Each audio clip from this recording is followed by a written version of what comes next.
Welcome back to another exercise. So today's exercise is actually going to be the bicep curl.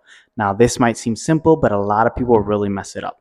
So we're going to start off with how to hold a dumbbell, right? So the first one is many people hold a dumbbell more on one side than the other, and it's kind of like crooked, right? So you want to make sure that you're holding the dumbbell right in the middle and that your wrist is straight. It's not kind of bent or in an awkward position. You want to make sure your wrist is firm. So you want to squeeze the dumbbell, right? So that way your wrist is firm, and you want to make sure that it's right in the middle. So you're holding it in the middle, okay?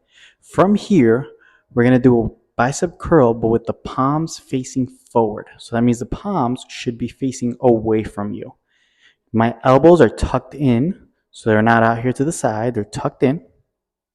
Dumbbells slightly resting on top of my thigh. We're starting from a position where my arm is completely straight. So you don't want to start with the arm bent. You want to start with the arm completely straight. Naturally, we have a natural curve of the arm to be bent, but we want to keep it straight, right? And from this position, you're going to bring the dumbbell close to the shoulder. You don't need to raise your elbow. Keep your elbows down and tucked in, and then you're only bending at the elbow. There's no need to bring the shoulder up, okay? So bring it down completely straight, bending at the elbow as much as you can. Don't move the wrist, okay? So that's important. Keep that wrist firm, okay?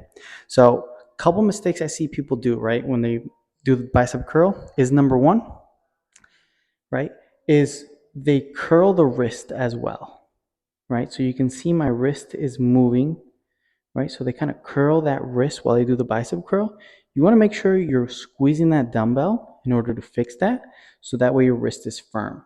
So it's only the elbow that's moving, my wrist does not move.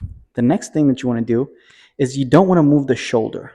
Many people try to bring that weight here towards their jaw, moving the shoulder. You just want to keep that shoulder tucked in, elbow tucked in, and it's only at the elbow that's moving. All right. And then the next thing that's pretty easy to kind of mess around with a little bit, if the weight is too heavy, you might be tempted to swing, bringing the hips back and forth, or when you curl up, bring those hips forward to finish the curl. You don't want to have too heavy of a weight that you're kind of bringing those hips forward awkwardly. That's going to mess up your back, bother your back a little bit. So you want to make sure that you're standing straight. And if you can't curl it straight without pushing those hips forward, then it's too heavy for you. All right. So those are a couple tips and tricks to make sure that you're able to do the bicep curl correctly and comfortably.